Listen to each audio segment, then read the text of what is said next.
Kita akan bahas dampaknya seperti apa bersama dengan Direktur Eksekutif Center of Reform on Economics Indonesia, Pak Muhammad Faisal. Selamat sore, Pak Faisal. Selamat sore, Mas Renhard. Baik, langsung saja Pak Faisal, Anda melihat apakah sudah tepat langkah pemerintah memisahkan social commerce dengan e-commerce berangkat dari kasus TikTok Shop? Apakah ini bisa menciptakan perdagangan yang fair bagi UMKM? Dalam jangka pendek, ya, karena kalau tidak diatur, ini kita dihadapkan UMKM lokal, ya, baik itu yang memproduksi maupun yang trader yang menjual, ini dihadapkan pada persaingan yang dengan produk-produk luar itu tidak pada level of playing field yang sama. Jadi dalam jangka pendek paling tidak itu ini diperlukan. Nah, ini saya pikir kalau kaitannya dengan persaingan di online, nah sebetulnya kan itu tadi. Kalau kita melihat pedagang-pedagang yang ada di dalam negeri, Tanah Abang dan lain-lain, ini sebetulnya kan sejak pandemi terutama ini sudah beralih ke online. Nah, jadi ini bukan hanya offline dan online, tapi juga ada persaingan ketika masuk ke platform online-nya. Gitu. Jadi sehingga pengaturan dibutuhkan. Oke, jadi ini untuk jangka pendek langkah yang tepat ya untuk melindungi UMKM dengan pemerintah turun tangan mengatur regulasi TikTok Shop antara social e-commerce dengan e-commerce. Nanti kita akan elaborasi lebih jauh Pak Faisal. Ini adalah langkah yang tepat untuk jangka pendek paling tidak melindungi UMKM. Tapi Anda melihat selama ini bagaimana ini bisa merugikan UMKM dari praktek social commerce yang juga ikut bermain dalam e-commerce seperti TikTok ini sebetulnya Pak Faisal?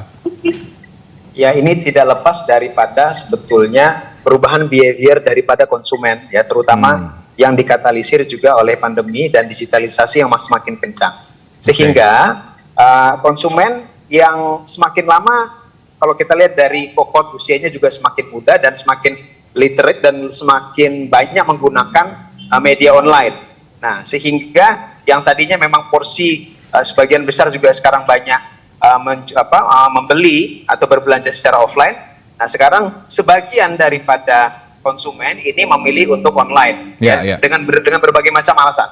Nah, dalam kondisi di mana behavior konsumen seperti ini, maka UMKM semestinya ya beralih dari bukan hanya offline tapi juga mulai ke online, masuk ke online, ya. Nah, tapi untuk masuk ke online saja itu tidak menyelesaikan masalah, karena di dalam platform online sendiri terjadi persaingan yang ketat, ya. Keberadaan TikTok dia bukan hanya sekedar permasalahan orang bisa masuk ke online atau tidak, sebagaimana yang e-commerce yang sudah terjadi sebetulnya sebelum masa pandemi. Tapi ditambah lagi dengan satu metode baru, yaitu adalah menggunakan medsos, di mana di situ ada unsur persuasi, ada unsur iklan, dan dilakukan secara langsung melalui media yang lebih menarik. Jadi lewat TikTok adalah video pendek. Ditambah lagi ada iklan courting, yang dilakukan pada saat. Jadi menurut Anda para pedagang sekarang yang offline pun perlu untuk masuk juga ke online begitu ya Pak Faisal ya, agar bisa menjangkau behavior baru dari masyarakat. Tapi Anda juga melihat tidak kalau selama ini kemudian praktik social commerce yang juga bergabung dengan e-commerce ini memang melakukan predatory pricing misalnya dan membanjiri barang-barang impor secara ilegal? Ya, jadi sekali lagi bukan hanya masuk ke online tapi bagaimana bisa bersaing dan platform online-nya sendiri ini juga kan kita harus pisahkan ya, ada perbedaan ya antara e-commerce biasa dengan TikTok. Yang kedua, predatory pricing. Predatory pricing sebetulnya itu sudah terjadi sejak sebetulnya perdagangan kita lebih bebas itu sejak 2005 misalkan ya. Kita sudah ada perjanjian perdagangan bebas dengan Tiongkok pada saat itu. Sebetulnya arus masuk misalkan untuk produk-produk tekstil dan pakaian itu sudah sangat kencang sekali sejak masa itu. Nah, tapi sekarang ini lebih dikatalisir juga dengan digitalisasi. Jadi praktik predatory pricing atau yang bisa dalam bentuk misalkan dumping itu sudah terjadi sejak lama. Tapi masalahnya sekarang lebih kencang lagi, lebih dikatalisir lagi, terjadi merebak lebih banyak ya cakupannya dan lebih mudah. Nah, jadi Anda melihat sekarang kita bicara ke depan ya, ini kan sudah akan direvisi Permendaknya, pemerintah sudah mau punya, Pak Jokowi juga sudah menegaskan ini akan diatur sedemikian rupa. Apa yang menurut Anda penting untuk diperhatikan bagi pemerintah, bagi para pelaku usaha yang tentu akan berdampak dari kebijakan yang baru ini untuk melindungi UMKM? Ya, satu tadi yang poin dari yang terakhir adalah ini tidak hanya sekedar untuk membanning atau melarang dari sisi TikToknya, ya tapi kita juga harus memfasilitasi UMKM lokal untuk bisa lebih bersaing di platform online, lebih melek literasi ya.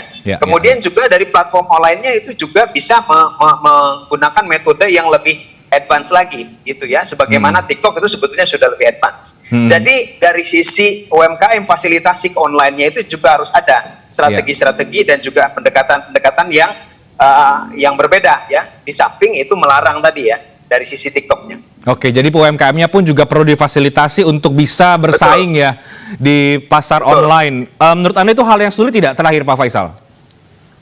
Sebetulnya itu suatu tindakan yang tidak terlalu sulit jika itu dilakukan secara terintegrasi.